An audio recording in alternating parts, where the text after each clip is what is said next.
Welcome to Sports Guys Iowa.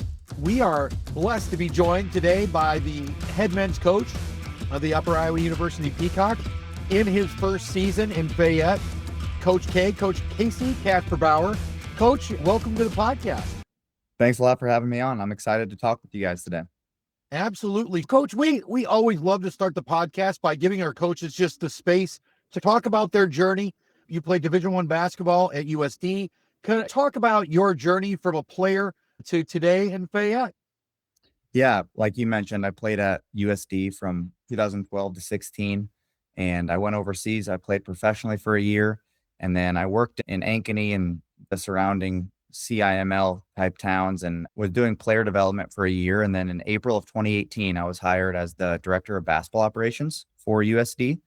And a guy by the name of Todd Lee was the head coach, who's now at USC and as an assistant. And he hired me I bet I was 23, 24 years old at the time as the director of basketball operations. And honestly, I just worked my way up at USD from 2018 to this past season. And so I wore a ton of different hats there. I was director of basketball operations. Then I was an assistant coach on the defensive side of the ball. Then I was an assistant coach on the offensive side of the ball. When Eric Peterson was hired, I was lucky enough to get retained by him at USD and stayed on the offensive side of the ball when I worked for Coach Peterson. And honestly, I was at USD and we had a good year last year. We finished 5th place and won our first round conference tournament game and came a game away from 20 wins and all that. Had a lot of success. And I wasn't necessarily looking for another job, but I sat down with my wife and we talked about if we were to leave Vermillion, South Dakota, what sort of job would it take to leave? And I said, in our home, it was like there'd be a couple different reasons I would have to leave. And number one, it would be to be a head coach. So check that box. It would be to be local or close-ish to home. And I'm from Carroll, Iowa, so I'm a fellow Iowan. So it'd have to be somewhat in the Midwest. And then the third one being a chance to really fight for a conference title. And I didn't want to just take over a rebuild type situation. I definitely didn't want to be far away from home. And I probably wasn't going to leave for an assistant job. That being said, Upper Iowa checked those 3 boxes. And as I mentioned, I wasn't necessarily looking, but when Brooks McCowan, who's a friend of mine, when he left for Mo West, I reached out and thought I could have a chance at getting the job. And the process moved quickly. And I was hired right during the Final Four, actually. Is when I was hired at Upper Iowa, and we just hit the ground running, and it's been a blast ever since. That's awesome. We love to hear those kind of things. And full disclosure, I've got a little bit of history with Upper Iowa University. Yeah, I heard that. One of my closest friends, Brian Dolan, was the coach at Upper Iowa when they transitioned from Division III to Division II. And I think it was his second year and third year, he called and they needed a radio guy. So I did play-by-play for the Upper Iowa men's and women's Peacocks for a couple of years. And I really enjoyed hitting games in Dorman Gym. And when the Peacocks are playing well, that place can get rocking, for sure. which is a lot of fun. Let's talk a little bit about a couple of things. So we were just talking before we hit record that the pollsters really had it wrong, right? They picked you 11th this year in the GLBC. And to this date, you're 8-1 in conference and proving the doubters wrong. Can you talk a little bit about what you saw coming into the season and what you thought you could be despite maybe preseason polls? Yeah, I think nobody should take a whole lot of stock into preseason polls. Let's start there. But I do get it. On one hand, I get why we would have maybe been picked 11th. We lost 5 of our top 6 scorers from last season and a new head coach who had no head coaching experience in a league that a few of those teams had a lot of people back that had success last year. So I do get it. As far as my personal expectations on the team or our expectations within that locker room, I don't subscribe to the idea that you're just going to assume that you should be 500. To me, I want to get in the fight. And I always go into every game thinking we have a chance to win. So when the season started, we were about conference championships. We were about winning. There was nothing in our mind. Now, we used the 11th place preseason poll as a little bit of a source of motivation. But to us, it really wouldn't have mattered what we would have been picked preseason. It was just, this group right here should believe that we have a chance to win a conference championship. Because if we're going into practice each day and we're thinking anything other than that, I think that we're highly mistaken. That was a collective chip on our shoulder is how we played all season. And every day was just, we just attacked that day individually. We didn't really look ahead too much into the conference game that was 7 or 8 weeks away or whatever. It was just, this group should believe that we can win. It doesn't matter what anyone else thinks. And that's been our collective chip on our shoulder mentality from the start of the season. That's awesome. I maybe piggyback on what you just said. Talk a little bit about your philosophy in building a program and the things that you are maybe even looking for in individual players. So if you've got high school student athletes or parents listening to our podcast right now, maybe talk to them about the philosophy and the core values that you have for Peacock basketball and maybe what kind of young gentleman that you're looking to bring into the program. Yeah. From a recruiting standpoint, I've always thought that in many ways, winners or like a winner's mentality is undervalued. And I see it all the time at every single level. Someone might pass on a winner who's less talented to take an extremely talented or an extremely athletic or an extremely whatever that maybe hasn't won a championship or even come close to being a part of a winning team. And when I spoke to the team, the returners that decided to come back to Upper Iowa, and they were wondering, are you going to bring guys from USD with you? Is the whole everyone on that bench going to come with you, or are you going to bring a bunch of D1 kickback guys? I think there's a little bit of a stigma around that, maybe with D1 coaches. And I said it and I stuck to it. I just said, look, we're bringing in winners. So guys with winning pedigrees, yeah, we'll look at the stats and of course watch the film and all of that will matter too. But we want to have guys that have won at some point in their career and or have very much a winning mentality and an attitude. Winning as a team is above the individual accolades. We took JUCO champions, we took 2 national champions. We took guys that made deep runs into the state tournament. And then we took an international player who played high level international basketball. And that's a winning brand of basketball to begin with. That was our philosophy. We had to fit some positional needs for sure. We needed a couple point guards. We did. And then we needed a couple bigs. And after that, we went out and we signed 9 players. So we took a couple young guys, a couple JUCO pieces, and then 2 D1 transfers. We felt we had a steady mix, but above everything, as I just mentioned, above everything, we just took into account winners. I think that when you say those things to me, that it speaks to me that this is not just about trying to be good for 1 year. That kind of philosophy helps build a program long term. Talk about maybe some of the guys that you brought in. I know that as I've been following stats and reading game notes and summaries, that Hernser is really maybe the guy that stirs the drink for you guys. Yeah, most of our offense or a lot of our offense runs through Kyle Hernser. And if we're not running something for Kyle, it's probably being ran for Trey Lewis. So Kyle is, of course, a returner. And it was one of my first jobs was to re-recruit Kyle back to Upper Iowa. He's a unique player in so many ways. But what many people might not know is he plays baseball here at Upper Iowa too. And Yep. if he's not the best pitcher on the team, he's one of the best pitchers on the team. And so that was a big sell too. The opportunity, if you come back, you can stay playing 2 sports, and not every university will give you that opportunity. I think more than anything too, though, he has a lot of pride in wearing that Upper Iowa Peacock jersey, and he's very proud of that fact. He's just a really tough kid who can play all 5 positions, and we allow him to play all 5 positions. He'll post you up. He'll be in a ball screen. He'll be on the wing, spotting up and cutting. He'll do it all for you. And our best rebounder on our team, one of our best defenders on our team, especially positionally, he can guard 5 spots. So a lot of our offense, defense, and our system in general runs through him. He's our only Minnesotan on the team. We have 17 Iowans, but just so lucky to coach him. And I mentioned to start this podcast, we lost 5 of our top 6 leading scorers.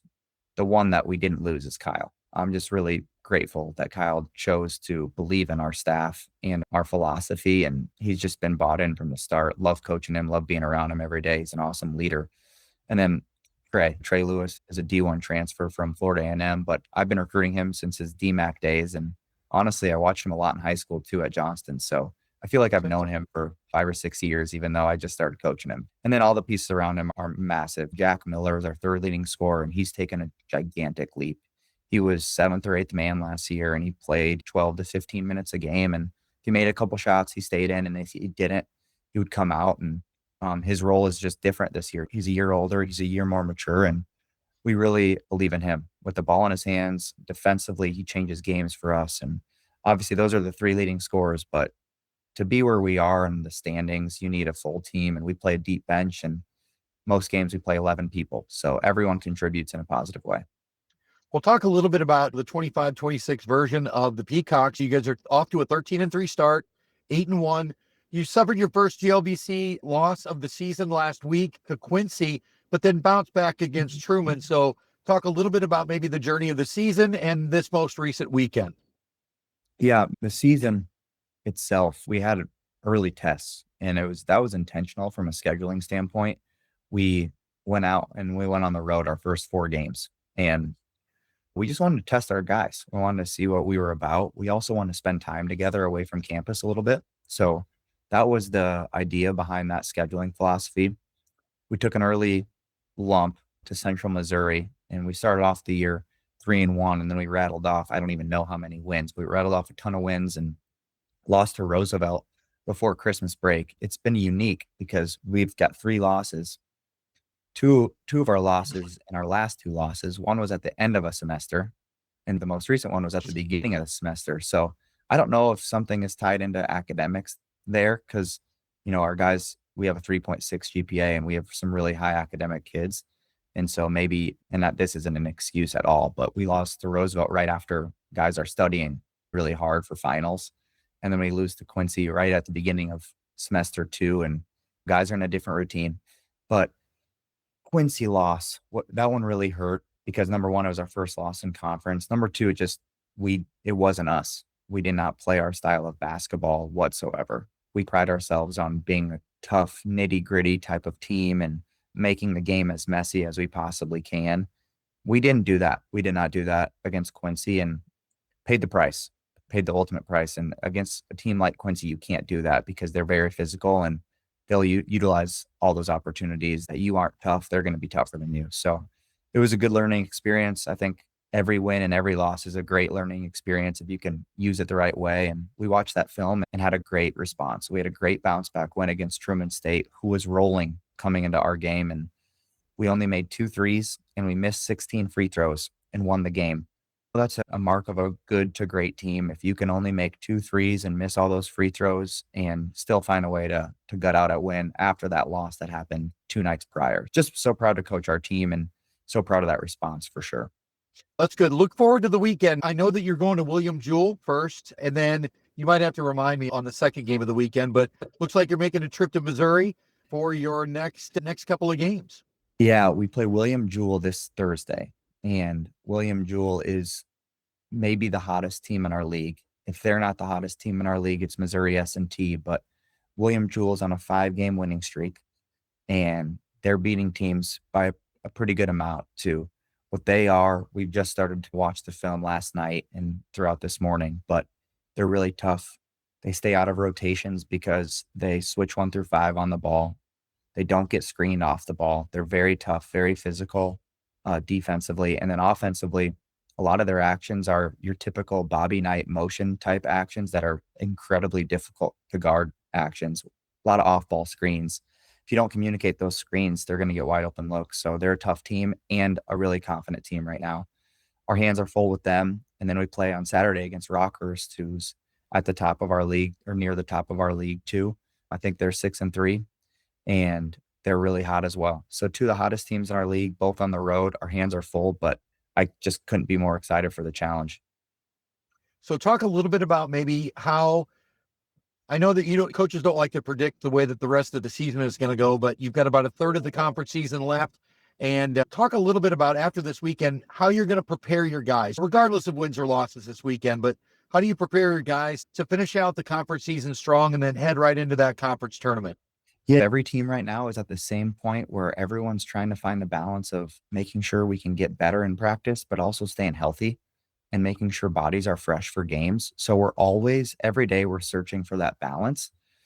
So to answer your question, number one is we're trying to find ways to stay healthy. That's the number one key throughout a week, is keep our main guys healthy, but keep our entire team healthy. And then it's finding you can't get better at everything right now. So finding the 2 or 3 things that you really need to improve upon. And then on the flip side, the 2 or 3 things that you want to hang your hat on. Those 2 to 3 things that you're like, those are our strengths of our team that we're going to have to lean on the rest of the season. So for us, it's probably no secret. So I can say it. It's how fast we want to play offensively and defensively. We want to keep working on those things every single day. Defensively, we're fouling too much. So we have to find ways to not foul. And then alluded to it just now, but we got to stay in the gym and keep working on our shot. We have to at some point start making some threes, which we will. We've shown this season that we can make threes. So those are the main things we're working on every day. And as long as we can stay healthy and improve on those things, I think we can have a chance to get in this fight for a conference title. Absolutely. And we will be there. We'll be there paying attention the entire season. So before we let you go, first of all, we want to throw a bit of trivia out because I do believe that Fayette, Iowa is still the only town in America that has a college university but does not have a high school. I think let's confirm that. Is that right? That's what I've been told. So I think let's that's roll right. with it. Let's roll with that. And if I came now, listen, I think I know the answer, but maybe our listeners don't. If you were going to invite me to Fayette and go to Dorman Gym for a home game, where would you send me to go pregame for a great meal in Fayette? Yeah, you're going to DT's. There's no question about that. That's where you go. You probably order pizza if it's your first time, but you have to try everything. Their chicken sandwich is unbelievable. All of their wraps are great. Their burgers are phenomenal. They've got 1 million TVs in there. So if there's any game on, you can belly up at the bar or just find a table and go watch some sports too. It's an awesome spot in town. Absolutely. I can concur. So for all of our listeners that have never been to Fayette, I would agree with all of those things that Coach K just said. So Coach K, thank you so much for joining us on the Sports Guys Iowa podcast, and good luck to the Peacocks this weekend in Missouri and for the rest of the season. Thanks a lot. And thanks a lot for having me on as well. You bet. All right, buddy. Thank you so much. Absolutely. Thank you. I'll be following along, man. Have a great trip. Be safe travels to Missouri. Thanks again, Chris. We'll see you.